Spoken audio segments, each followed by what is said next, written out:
Hey everybody, Ryan with FFP Customs, and this video is intended for our new pedal assembly, the Modifier pedal assembly. It's for the 79 and 93 Mustang with the stock column. It'll allow you cable clutch, hydraulic clutch, moves the master cylinder inside. Bunch of features. We're going to have another video about that. It's also going to be released for the 94 to 04 Mustang here soon. This is the bleeding process of the master cylinder. So since we're moving the master cylinder inside the car, we're going to get you away from doing the traditional bench bleed where you bleed it in a vise. That way you're not pulling I would call a wet master cylinder inside the car. It's dripping, it's getting frustrating. We want to minimize all that. We're going to put the master cylinder just how it comes in out of the box. We're going to dress it out like we show you in the instructions. You are going to put that in, and now we're going to take you into what we're going to call the car bleeding process to bleed the master cylinder inside the car. We're going to show you how we do that. Before we go into this engine bay, I'm going to show you a couple pieces you're not going to see in the engine bay because they're off. This is a billet plate that will dress out the outside firewall mount. And this is, in this car, it came with the line lock right in front. It was mounted off the master cylinder. It's a pretty popular spot.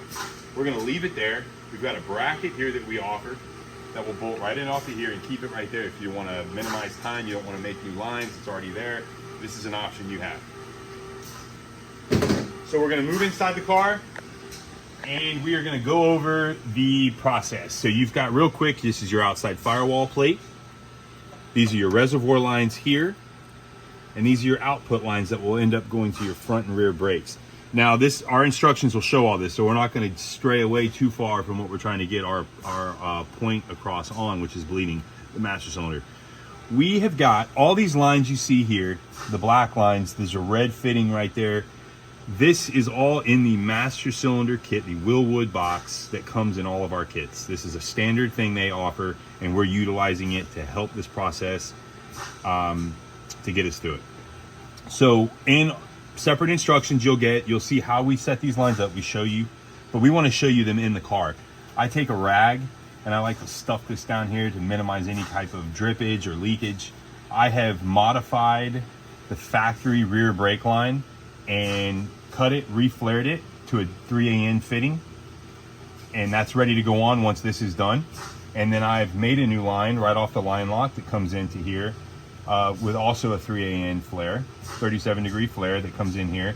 I like to make this stuff before we bleed. That way, as soon as we're done, we take these bleeder lines off, we hook these lines up, and we're ready to rock. And we're not going to let the master cylinder run dry, which will bring back air. You can see how we've got these, all of our joints right here. We have zip ties on them to keep them in place. It helps with when you're putting the lines in and moving them around. They don't want to split apart and it throws fluid anywhere. It keeps them tight. Plus it also keeps them tight to where it doesn't allow it to suck in air. You don't want to get a false reading and the master cylinder be fine, but you're sucking in air here and it's putting out air bubbles, making you think you got air in the system. Making sure you got tight connections ensures you have no air and no air in the system and no false readings. So we have got these fully submerged in the tanks. The tanks are full. They're right under the max fill line right here. We've got them submerged. You can put clips here. You can stand inside the car and work your foot. I personally recommend having two people, someone here to make sure these stay submerged, and they can watch the air bubbles. And you have someone inside the car fully stroking out the pedal, which we're going to go over next, pushing fluid through the system and eliminating the air in the system. And what your goal is you're looking to see no more air bubbles traveling through here. So you should be able to stroke the pedal out, which is stroking out the master cylinder, bottoming it out as many times as you want, and you should never see an air bubble in here or an air bubble in here. And you're going to want to do this until you get rid of it to where it's just a solid stream of fluid. And this works great. It's fast, it's easy. And now we're going to move inside the car and show you how we push the pedal. Thanks. All right, so we're in the car. We got our brake pedal. We got the pedal pad off, and I'll show you. I've got a little blanket here. This is a welding blanket. You can use whatever you'd like, just in case if you were to have a line leak or something like that. It's not leaking on your carpet. Just be prepared. Better than not being prepared and having a leak. So I'm going to grab the phone and I'm going to push this pedal. And what you're looking for is you should be able to stroke this pedal all the way out. The only thing that should stop this pedal from moving is the master cylinder stroking out, meaning you've compressed everything as far as you can. You've exhausted the bore out of all the fluid it's got. and it can't move any further, the pedal should never come in contact with the floorboard. It should never touch. Big reason for this is if you ever lose a circuit, the front or the rear, you still have the opposite circuit to help you get off the road. But you're gonna wanna make sure you have full pedal travel to exhaust all the fluid out as you can to help create pressure in whatever circuit's still with you to help you get off the road. So this pedal should, any brake pedal should have freedom of movement all through its cycle. The only thing that should stop is inside the master cylinder. So I'm gonna take the phone, I'm gonna do a slow push here.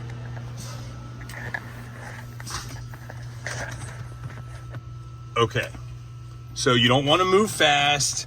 You wanna be nice and steady. I'm gonna grab the bottom of the pedal right here, the arm, and I'm just gonna nice and slowly move it. I've got someone out there holding the lines, making sure they don't come out. They're watching for air bubbles, and I'm gonna keep pushing. I like to move nice and slow.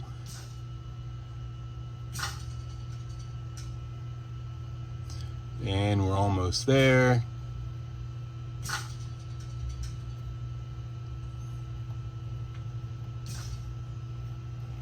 And we're there. We can't push anymore. My finger is completely behind the pedal. Nothing is stopping it but me stroking out the master cylinder completely, getting rid of any air. Now I'm gonna release slowly.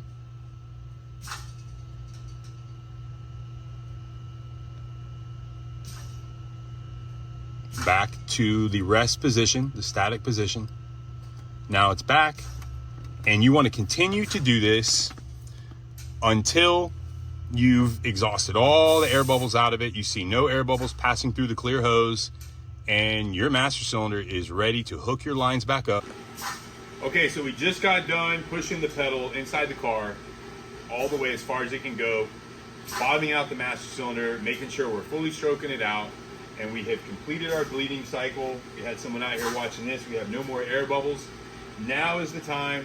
You don't want to leave this stuff open any longer than you have to with brake fluid. Brake fluid likes to draw in moisture. You don't want to get moisture in your brake system, so you want to do your due diligence. As soon as you get this thing bled, you want to get the lines on. This is why earlier I said to make your lines first.